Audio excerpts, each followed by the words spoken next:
Okay, I want to go on to something else in the time I have left.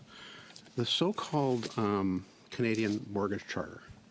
A charter is where a government provides a grant of rights to its citizens. Does the Canada Mortgage Charter do that?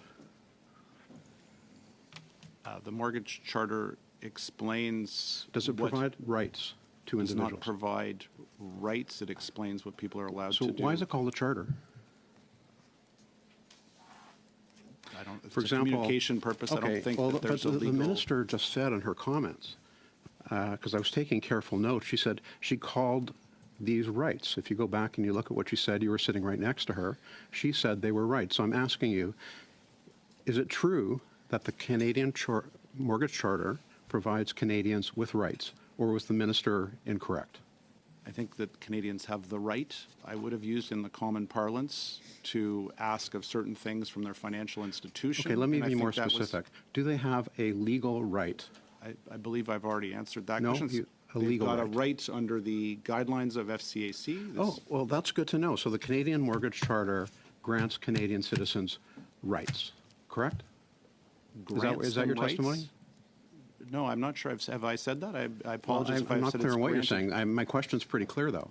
A charter is a document that grants rights from a government to its citizens. Does this charter, like the minister said, grant rights to Canadian citizens? I'll have to go and check. Yes or no, it does not grant any new rights to Canadian citizens. Okay. Well, the minister just said that it did. I'm not sure I heard her say. I heard her say it. Everyone was here. Thank you for your testimony. That's the time. Now we're going to MP Baker, please. 2 minutes. Look, I want to, when in my community in Etobicoke Centre, when I'm out there knocking on doors, when I get phone calls from folks every day, one of the issues I hear about the most is how they're struggling with rising interest rates and the cost that they're bearing on their mortgages. And there's the concern is in two sort of categories. One is folks who have variable rate mortgages rather, have seen the cost of servicing that mortgage on a monthly basis go up.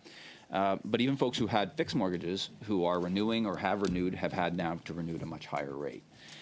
And this is costing folks a tremendous amount of money, and for a lot of folks it's a real struggle. Now we've, in the fall economic statement, we've brought in a number of mortgage protections, and I'm wondering if you could just speak to, in the remaining minute or so, what some of those most impactful protections are. Ask my colleague, Mr. Johnson, to take that one. Thank you, Deputy Minister. Thank you for the question. So I'll speak a bit to the new mortgage charter, which is I think what you're referring to. And I mean, what this really does is it brings together and highlights and increases awareness of certain things that mortgage holders in distress. I mean, this is targeted to people, it's mortgage holders under stress, and this is defined as mortgage holders on their principal residence. So this is not for investors. This isn't for your second home. This is your principal residence. If you are, at serious risk of defaulting and losing your home, these are the things that Canadians should be able to expect from their financial institution. This includes things such as working with your financial institution to discuss lengthening amortization for a fixed period of time. That will reduce your payments, but you want to get back to your amortization as soon as you're able to, because ultimately that's in your best financial health to pay the debt off as quickly as possible. It allows you, if you are at risk of going into negative amortization, which can happen on some of the variable rate loans you were referring to make lump sum payments without paying a fee on that. It requires the financial institutions to reach out 4 to 6 months in advance of your mortgage coming due to discuss your options, to discuss to discuss different things that could be done for you or for those mortgagees or mortgagors in distress. It also waives, or it also suggests that, or says that banks should not be putting interest on interest in the case that there's negative amortization.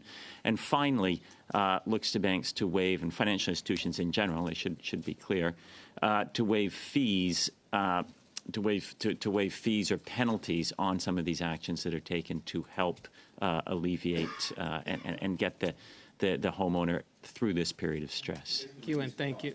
Yeah, and thank you. It will I help know that- reduce the risk. Yeah, we're well over time, so thank you. And then we'll switch gears again there with respect to the charter that has been announced there, which is I think almost a misnomer because just to be clear, it says in there that banks should waive fees and lengthen amortization.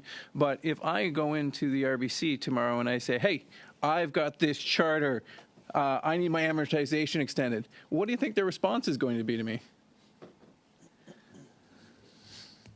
Well, I would assume you're not a homeowner at risk, maybe. But if you went into RBC and said, look, I'm unemployed, I'm about to lose my house, I can't pay my mortgage, the banks are not interested in repossessing your house. That's true. But and they will work with you, and I think that gives you a list of possible options that the bank could present to you while you sort of work your way through this. But they're under no legal obligation. Like, there's no additional legal obligation. Thanks, Peter. Thank you, MP Lawrence. Yeah, thank you.